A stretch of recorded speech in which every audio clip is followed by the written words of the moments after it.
evening, first year. So this discussion is the coverage of your preliminary examination. Huwag kayo mag-alala kasi madali lang naman ang exam. It is konting multiple choice lang naman. So hindi ko na kayo masyadong papahirapan sa written exam nito. By the way, this is our first and last written exam. So I do expect na dahil isa lang naman ang magiging written exam ninyo para sa semester na ito, ayusin nyo na. Okay? Para hindi na tayo magka-problema. Okay, so what is the overview of this topic? Allow me to read first and tsaka ko i-discuss. Sabi dyan, though most of the people usually aim to be physically fit, to be healthy, it is not the only basis to have a better quality of life. Which is true, di ba? Nung ating discussion last sem, di ba, meron tayong 8 dimension of wellness. Wherein, hindi sapat na ikaw ay physically fit lang. Hindi sapat na ikaw ay isang physically healthy lang para masabi mo na ikaw ay kontento na sa buhay. Di ba? Ano ba yung iba't iba nating dimension of wellness? Diba? Meron tayong emotional wellness, spiritual wellness, financial wellness, diba? Yan yung mga iba't ibang klase ng wellness na kung saan aminin man natin o hindi, alam natin na kailangan natin yun, diba? For example, may mga tao na sabihin na natin na sapat na sa kanila na sila ay makadiyos, lagi nagdarasal, diba? Relihiyoso. So tawag doon ay spiritual wellness. Pero ibig sabihin ba nun, hindi na nila kailangan ng financial, hindi na nila kailangan ng pera? No, diba? So kailangan din nila ng financial wellness para masabi nila na kontento sila sa buhay nila at makasurvive sila sa pang-araw-araw nila. Yan ang ibig sabihin dyan. Thus, it should be looked into a bigger picture of developing the different dimension of wellness to have successful and happy life. In this chapter, review on the importance of wellness in one's life will be tackled, as well as the 8th dimension of wellness.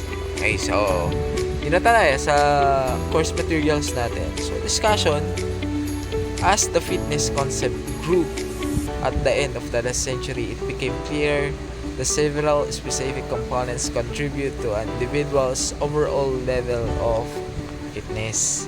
So, physical fitness is classified into health-related, skill-related, and physiological fitness. Okay, maliwanag natin. Sabi dyan, ang physical fitness daw, naka-classified yan sa 3 bagay. May mga tao na physically fit, depende. Una, sa health related nila, sa health nila. Diba? Sila ba ay may sakit? Sila ba ay walang dinaramdam? Sila ba ay nangangailangan pa ng maintenance? Para masabi natin na healthy, hindi natin kailangan ng mga yan, di ba? Next, skill related. Pag sinabing skill related kasi, may mga tao na meron na silang talent talaga. Meron na silang talent na mabilis tumakbo, mabilis lumangoy, mataas tumalon. Diba? Siguro yung iba sa inyo, nadadaan naman sa practice yan. No. May mga tao na likas yung kanilang talento. May mga tao na kahit hindi sila ganun kalaki, no, hindi sila ganun kaliit, diba? Pero ang lalakas nila, ang bibilis mo nila.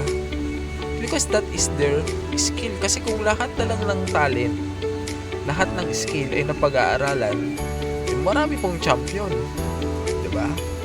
Kumbaga yung kayang gawin ng ibang tao ay kaya din gawin ng iba. Yun ang ibig sabihin yan. For example, si Manny Pacquiao, siya ay 8 Division World Champion. Meron siyang skill, meron siyang talent, meron siyang mabilis na kamao. Yung effort na ginagawa niya, yung kanyang paghahanda, every time na magkakaroon siya ng laban, ginagawa din naman ng ibang boksingero yun eh. Baka nga mas mahirap yung ginagawa ng ibang boksingero eh. Pero bakit lagi siya ang nananalo? Because of his skill, because of his talent. Okay, yun po ibig sabihin yan. Ganun din sa tinatawag natin na physiological fitness. Pag sinabing physiological fitness, yan naman ay may kinalaman sa physical na anyo ng isang tao. 'Di ba? May mga tao kasi na likas ng matangkad, may mga tao na likas ng malalaki yung kamay, may mga tao na likas ng malalaki yung katawan. 'Di ba? So, yun po yung mga tinitingnan din sa isang tao. Okay, to determine their fitness level. Okay, next. Each of the components can affect our daily activities. For example, cardiovascular fitness is needed when walking a certain distance, climbing stairs, and doing yard work. Sir, ano ba ang pinagkaiba po ng cardiovascular fitness at cardiorespiratory fitness? Okay, magandang tanong yan. Pag sinabi kasi natin na cardiovascular fitness, it is only including heart and veins. Nawa, yung puso at saka yung ugat lang.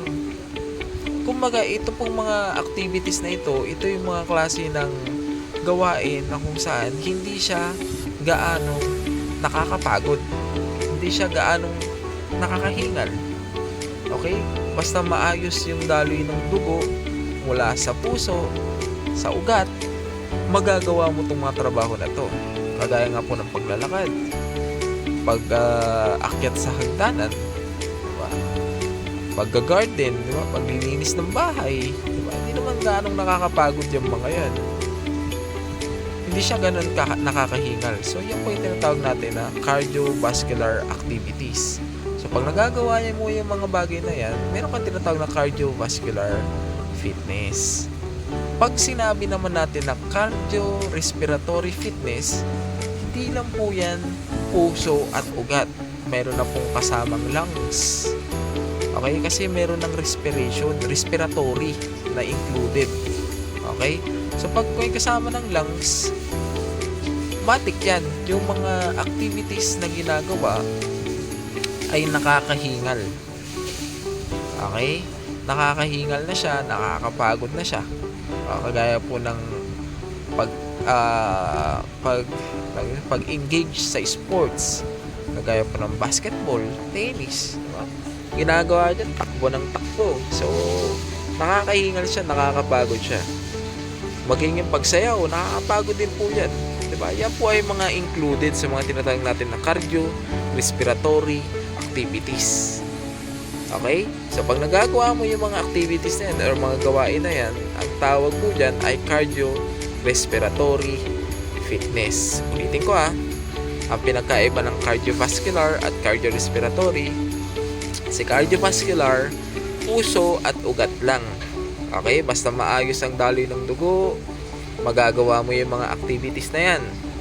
Pero si cardiorespiratory fitness, puso, ugat, at saka baga. Meron ng lungs wherein dapat meron ka maayos na pagdaloy ng dugo at maayos na paghinga para magawa mo ng maayos itong mga activities na yan. Okay. So, in addition, there is reduced risk of hypokinetic disease.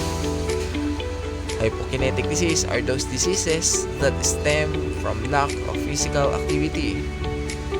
So, kasama po dyan sa hypokinetic disease is yung mga sakit sa puso, kagaya ng hypertension, heart diseases, chronic low back pain, and of course, obesity.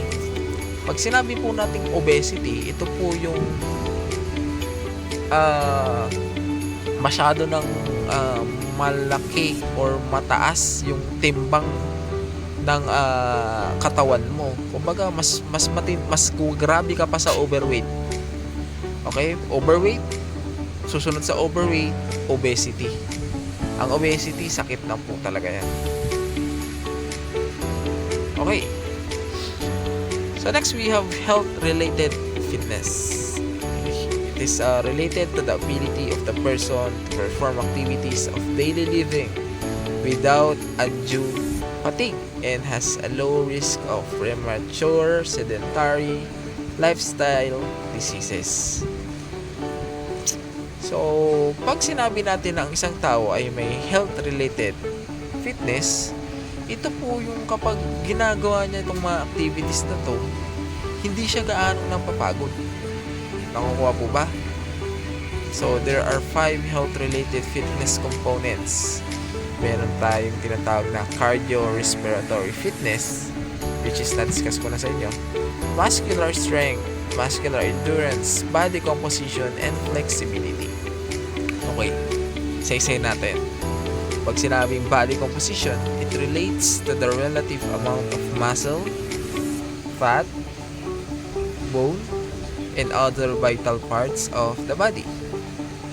So sa body composition, ito po yung computation or pagka-calculate ng BMI or body mass index ng isang tao.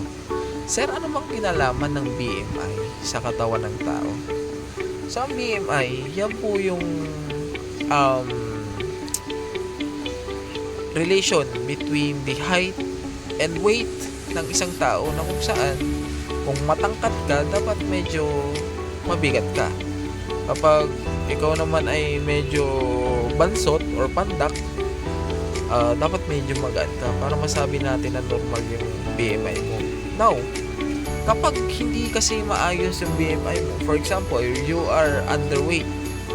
Pag ang isang tao ay underweight, kadalasan sila po yung mga individuals na madaling mapagod kasi nga konti lang yung nutrition na naka-store sa katawan nila.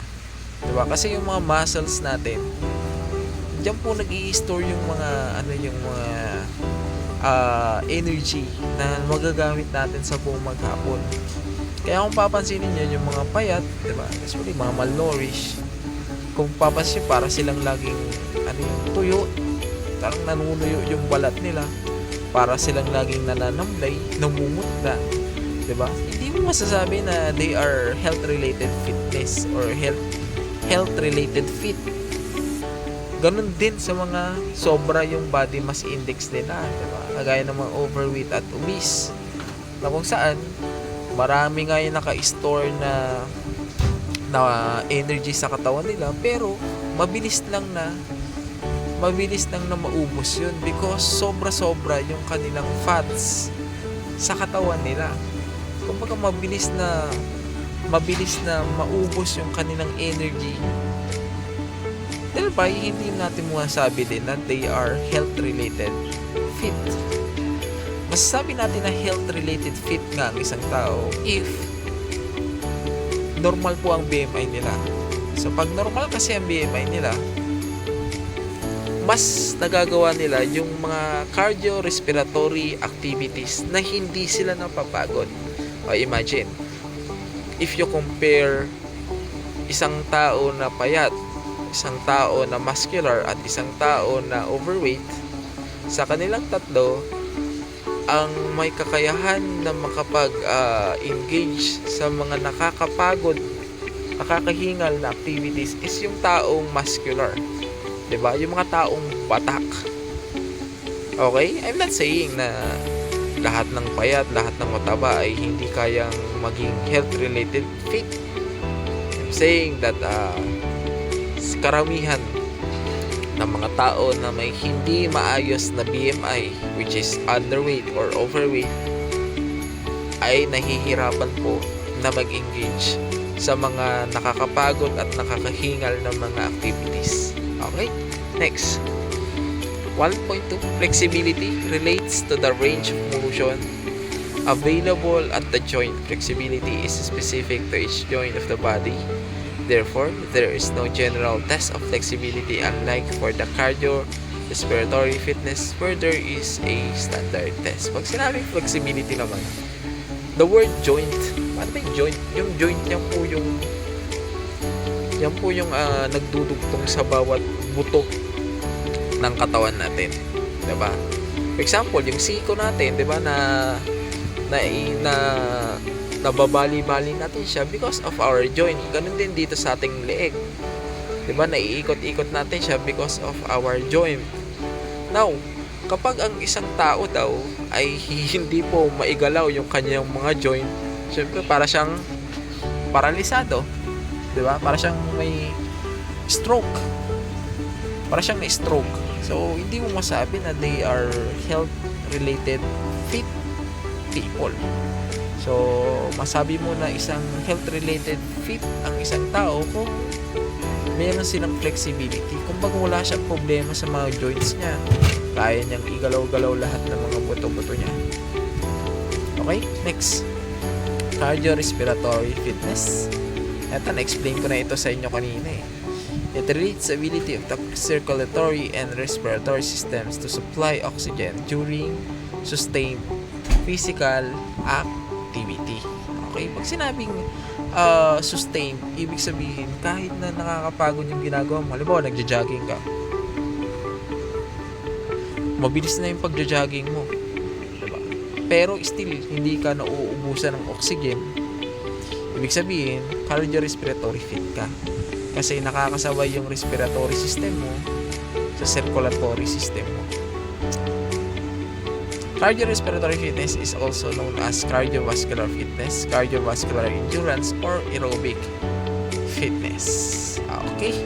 Next, we have muscular strength and muscular endurance. Ito magsabayin ko na lang na-discuss. Sir, ano bang pinagkaiba ng muscular strength at saka muscular endurance? So, muscular strength, ito po yung lakas or maximum na muscle strength mo, pero maliit lang yung time na kaya mo na i-sustain ito. Halimbawa, ganito lang para mas madali. Sa gym, kaya mong bumuhat ng 100 kilos pero isang reps lang. Okay, kumbaga kaya mong bumuhat ng 100 kilos pero 10 buhatan lang. Kumbaga isang reps lang, 'di ba? 1 2 3 4 5 6 7 8 9 10. Okay, after one set, yung second set hindi mo na kaya. Ang tawag doon muscular strength. Malaki yung naibibigay mo yung strength, pero konti lang yung oras na kaya mong paglaanan ito. Nakukuha. Pag sinabing muscular endurance naman, hindi ganun kabigat yung kaya mong buhatin, pero maraming reps mong kaya mo itong gawin. For example, sa gym, kaya mong bumuhat ng 50 kilos, pero kaya mo siyang tapusin ng 4 na sets. Okay, pag sinabing 4 na sets, nagbuhat ka ng 1 to 10, di ba? 1, 2, 3, 4, 5, 6, 7, 8, 9, 10. Okay, after 1 minute, kaya mong buhatin ulit ng 1 to 10. Yan. 4 sets. Okay, 4 na beses na ganun. That is muscular endurance, di ba? Maliit lang yung strength na ibinibigay mo, pero kaya mo itong patagalin. Nakukuha. So, yan po pinagkaiba ni muscular strength at saka ni muscular endurance.